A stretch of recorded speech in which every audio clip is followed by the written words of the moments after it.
ያችሁ ውድ ተመልካዮቻችን አዳዲስ መረጃዎች ይዘናል እና እነሱን መረጃዎች ነግራችኋለሁ። እናንተ ግን በቅድሚያ ሰብስክራይብ፣ ላይክ እንደዚሁም ኮሜንት አስተያየትም ካላችሁ አካፍሉን መልእክታችን ነው። ወደ መጀመሪያዎቹ መረጃ ልንገራችሁ ማለት ነው።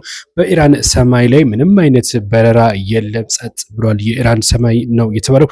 አውሮፕላኖችም በዛ መንቀሳቀስ አቁመዋል። ለምንድን ነው የምነግራችሁ ነው። በሳውዲ የሞት ፍርድ ለተፈረደባቸው ኢትዮጵያን ዜጎች የውጭ ጉዳይ ሚኒስቴር መግለጫ ወጥቷል። በደቡብ አፍሪካና በሳውዲ ስላለው ጉዳይ ስለሱ ሰፋ ያለ መረጃ ይዘናል። እንደዚሁም ደግሞ የሀዘን መግለጫም ወጥቷል። በባህር ዳር በርካቶች ህይወታቸው አልፏል። በምን ጉዳይ የምንነግራችሁ ነገር ይኖራል። ለምርጫ ጸሎት እና ዱዓ እንዲደረግ 7 የሃይማኖት ተቋማት ጥሪ ቀርቦላቸዋል የተባለው በ16 ስለሱ ሰፋ ያለ መረጃ አለን። እንደዚሁም የ100,000 ብር ቅጣት እንግዲህ ተወስኗል ማለት ነው። በምን ዘርፍ ነው 100,000 ብር ቅጣት የተወሰነው? የሚቀጡት በተለይ ነጋዴዎች ይጠቅማቸዋል፣ ተከታተሉት። እንደዚሁም ደግሞ ትራምፕ የነዳጅ ዋጋን እንግዲህ እንደሚቀንስ ይፋ አድርጓል። ወደ 1600 የሚጠጉ መርከቦች ያልፋሉ ሲሉ ይፋ አድርጓል። እነዚህና በርካታ መረጃዎች ይዘንላችኋል። እስከ መጨረሻው እንድትከታተሉን በአክብሮት እንጠይቃችኋለን። ወደ መረጃዎቹ እንሂድ። በኢራን ሰማይ ላይ ምንም አይነት የበረራ እንቅስቃሴ እንደሌለ መረጃዎች ወጥተዋል። ይህ ሆነበት ምክንያት በጦርነት ስጋት ነው። ከሰሞኑ እንግዲህ የተወሰነ መቀዛቀዝ ያሳየው የመካከለኛው ምስራቅ ውጥረት አሁን ተባብሶበታል። ምንም አይነት ድርድር መፍትሄ ባለመገኘቱ ማለት ነው። በዚህ የተነሳ ዶናልድ ትራምፕ በመዛታቸውና እንደዚሁም ደግሞ የኤሌክትሮኒክስ ግንኙነት በመቋረጡ ምክንያት ነው በረራዎች በኢራን ሰማይ ላይ ምንም አይነት የበረራ እንቅስቃሴ የለም ተብሎ እየተነገረ የሚገኘው። በተጨማሪም በአረብ ባህረ ሰላጤ ሰማይ ላይም እንደዚሁ ከተፈጠረው የኤሌክትሮኒክስ ግንኙነት መቋረጥ ምክንያት ምንም አይነት በረራ በዛ አካባቢ እንቅስቃሴ እንደሌለ መረጃዎች ይወጡ የሚገኘው። ድርድሩ የማይሳካ ከሆነ ወደ በቀጥታ ጥቃት እንደሚከፍቱ ዶናልድ ትራምፕ መግለጻቸው የሚታወስ ነው እና እንግዲህ ኢራንም እንደዚሁ እየዛተች ነው። ምናልባትም ከ2 ከ3 ቀን በኋላ ምንም እንደሚፈጠር እንግዲህ እየተጠበቀ ነው የሚገኘው።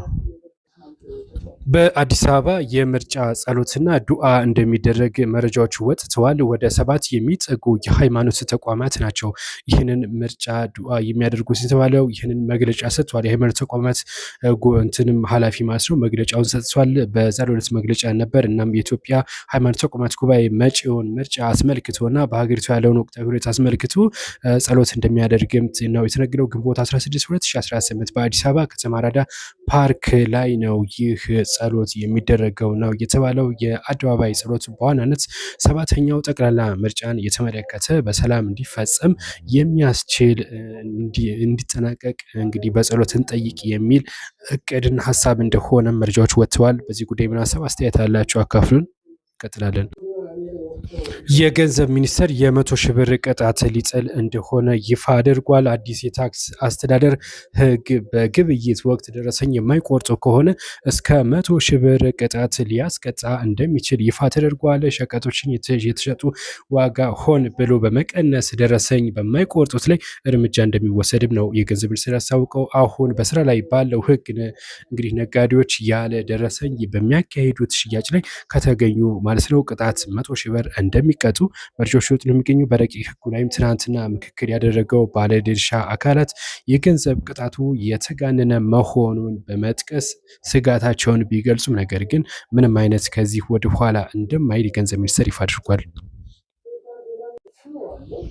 ትራምፕ ወደ 1600 የሚጠጉ መርከቦች እንደሚያሳልፉ ይፋ አድርገዋል። ከዚህ ጋር በተገናኘ ግን በመካከለኛው ምስራቅ ያለው ውጥረት ተባብሷል። የነዳጅ ዋጋ እንደሚቀንስም ዶናልድ ትራምፕ ይፋ አድርገዋል። ነገር ግን ይህ ምን ያክል እውነት ነው የሚለው አሁንም እየተጠበቀ ነው የሚገኘው። እናንተ በዚህ ጉዳይ ምን አሰባላችሁ? ነገር ግን ትራምፕ የነዳጅ ዋጋ በቅርቡ ይቀንሳል ሲሉ መልእክታቸውን አስተላልፈዋል።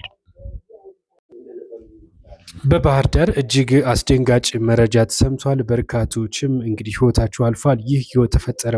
ይህ ክስተት የተፈጠረው ደግሞ ወደ ክርስቶስ ሳምራ ነበረ። በ12 ማለት ነው በትናንትናው ክርስቶስ ሳምራ ነበረች እና ወደዛ ሲጓዙ በጀልባ ላይ በመስመጥ ነው እንግዲህ ጀልባዋ ሰምጣ ነው እነዚህ ሰዎች ህይወታቸው ያለፈው። እስካሁን በቁጥር አልታወቀም። በርካቶች እንደሞቱ ግን የመረጃ ምንጮች እየጠቀሱ ነው የሚገኘው። እንግዲህ የባህር ዳር ፈለገ ገነት ቅዱስ ጊዮርጊስ ካቴድራል ሰንበት ትምህርት ቤቶች እንደዚሁም መግለጫ አውጥተዋል። የሀዘን መግለጫ ማለት ነው። በርካቶችም ሀዘናቸው እየገለጹ ነው የሚገኙት።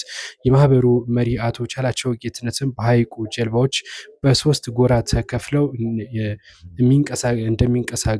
የሚንቀሳቀሱ ነበሩ እና አንደኛው የኛ የሆነን የቱሪስት አገልግሎት ሰጪ፣ ሁለተኛው የአሳ አስጋሪ፣ ሶስተኛው እቃ ጫኝ ጀልባዎች ናቸው። ከነዚህ ውስጥም ወደ በዓል ንግስ ብዙ ጀልባዎች ሄደው ነበር ብለዋል። እናም እንግዲህ ከነዚህ መካከል አንዱ ነው የሰመጠው ሲሉ ነው የገለጹት። ከሂደቱ ውስጥም የሰመጠው ጀልባ በልዩ ሰው የአሳ ጀልባ የሚባለው ነው።